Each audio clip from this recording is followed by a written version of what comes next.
بسم اللہ الرحمن الرحیم۔ اپنے بیٹوں کو 10 اسکلز ضرور سکھائیے۔ جب ہمارے ہاں بیٹے پیدا ہوتے ہیں تو عام طور پر ہماری ان سے بہت زیادہ امیدیں ہوتی ہیں۔ ہماری خواہش ہوتی ہے کہ وہ اس دنیا میں اپنی ایک علیحدہ اس طرح پہچان بنائیں کہ ہم ان پر فخر کر سکیں۔ اسی لیے ہم ان میں اچھی عادتیں پیدا کرنا چاہتے ہیں۔ ویسے تو ہر اچھی عادت لڑکے اور لڑکیوں دونوں میں ضرور پائی جانی چاہیے، لیکن کچھ خوبیاں لڑکیوں میں تو کچھ لڑکوں میں ضرور ہونی چاہیے۔ آج ہم بات کریں گے ان 10 خوبیوں کی جو ہمیں اپنے بیٹوں میں لازمی پیدا کرنی چاہیے۔ نمبر 1، ہاتھ ملانا سکھائیے۔ متعدد اسٹڈیز سے یہ بات ثابت ہو چکی ہے کہ ہمارے ہاں ہاتھ ملانے کا انداز ہماری شخصیت کے بارے میں بہت کچھ ظاہر کر دیتا ہے۔ اگر کوئی بڑا یا بچہ ڈھیلے ڈھالے انداز میں ہاتھ ملاتا ہے تو اس سے ظاہر ہوتا ہے کہ ہم یا تو سامنے والے شخص سے ملنا نہیں چاہتے یا ہم میں اعتماد کی کمی ہے۔ دونوں صورتیں ہی کمزور شخصیت کی علامت ہیں۔ لہٰذا اپنے بچوں کو اس بات کی پریکٹس کروائیں کہ ہاتھ کس طرح ملاتے ہیں۔ اگر ہمارے بیٹے کسی موقع پر درست انداز میں ہاتھ نہ ملائیں تو اس وقت انہیں نصیحت نہ کریں، مجبور نہ کریں اور نہ ہی برا منائیں۔ بعض اوقات بچہ کمفرٹیبل نہیں ہوتا، لہٰذا گھر واپس آنے کے بعد یا اگر مہمان گھر میں آئے ہیں تو ان کے جانے کے بعد ایک مرتبہ پھر اچھی طرح پرفارم کر کے دکھائیں۔ آنکھوں میں دیکھنا اور مسکرانا سکھائیے۔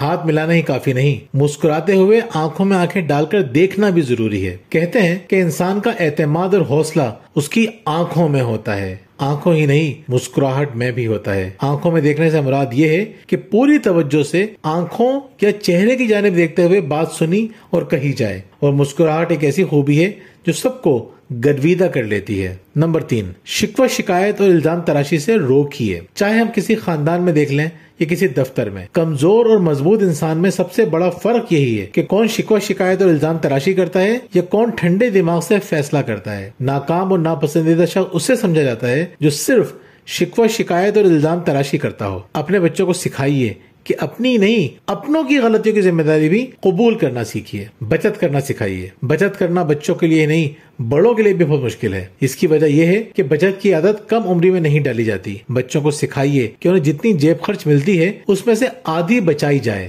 جیسے ہی بچے 2-3 ہزار روپے بچا لیں، انہیں بینک لے کر جائیں اور اکاؤنٹ بھی کھلوائیں۔ بہتر ہوگا کہ انہیں سکھائیے کہ اکاؤنٹ کو آن لائن کیسے آپریٹ کیا جاتا ہے۔ انہیں سکھائیے کہ اکاؤنٹ سے پیسے نکالنے کے لیے نہیں، جمع کرنے کے لیے ہیں۔ دسترخوان یا ڈائننگ ٹیبل پر بیٹھنا سکھائیے۔ اگر بچوں کو کھانے کے آداب سکھا دیے تو اس کا فائدہ انہیں زندگی کے مختلف مواقعوں پر تو ہوگا ہی، اس وقت بھی ہوگا جب وہ جاب انٹرویو یا کسی بزنس ڈیل کے لیے جاتے ہیں۔ جنہیں کھانے پینے کی تہذیب نہیں ہوتی انہیں پسند نہیں کیا جاتا۔ کھانا کتنا نکالنا ہے، کب نکالنا ہے اور کب دوسروں کو شروع کرنے کے لیے کہنا ہے، ان تمام باتوں کی بہت اہمیت ہے۔ واضح طور پر بات کرنا سکھائیے۔ ہم دیکھتے ہیں کہ کچھ بچے اپنی بات واضح الفاظ میں نہیں کہہ پاتے۔ یہ بات ان کی شخصیت کی بہت واضح تشریح کرتی ہے۔ ذہن میں لائیں کسی ایسے بچے کو جو اپنی بات واضح الفاظ میں نہیں کہہ پاتا۔ اب ذہن میں لائیں ایسے بچے کو جو اپنی بات واضح طور پر کہہ لیتا ہے۔ آپ کے خیال میں کس بچے کو آپ پر اعتماد کہیں گے؟ یقیناً دوسرے بچے کو۔ پر اعتماد ہی نہیں، ایسا بچہ زیادہ پسند بھی کیا جائے گا۔ انسان کی شخصیت کا اہم ترین پہلو اس کی گفتگو کا انداز ہے، لہٰذا اپنے بچے کو واضح طور پر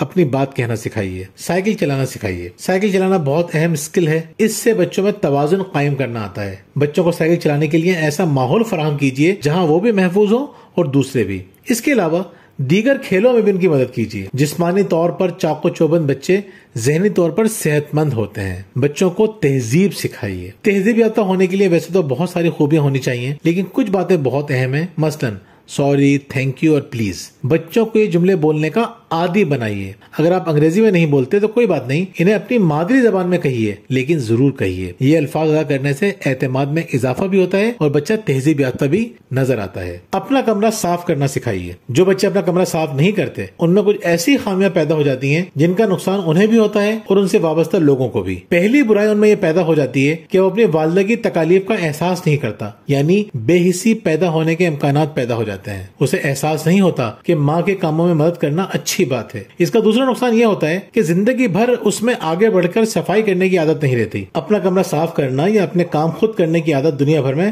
بہت اچھی اور بڑی عادت سمجھی جاتی ہے۔ عزت کرنا سکھائیے۔ اگر آپ ان لوگوں کی فہرست بنائیں جنہوں نے تیزی سے ترقی کی تو ان میں اکثریت ان کی ہوگی جو دوسروں کی عزت کرتے ہیں۔ دوسروں کی عزت نہ کرنے والوں کو عام طور پر ترقی اس لیے نہیں دی جاتی کہ وہ ترقی دینے والوں کے ساتھ بھی بدتمیزی کرنے لگتے ہیں۔ عزت دینا ایک ایسی خوبی ہے جو بہت کم لوگوں میں نظر آتی ہے اور جن میں آتی ہے انہیں بہت زیادہ عزت ملتی ہے۔ ناظرین، یہ 10 خوبیاں اپنی اولاد میں پیدا کیجیے اور دیکھیے کہ ان کی کامیابی اور ترقی کا سفر کتنا تیزی سے آگے بڑھتا ہے۔ بہت بہت شکریہ۔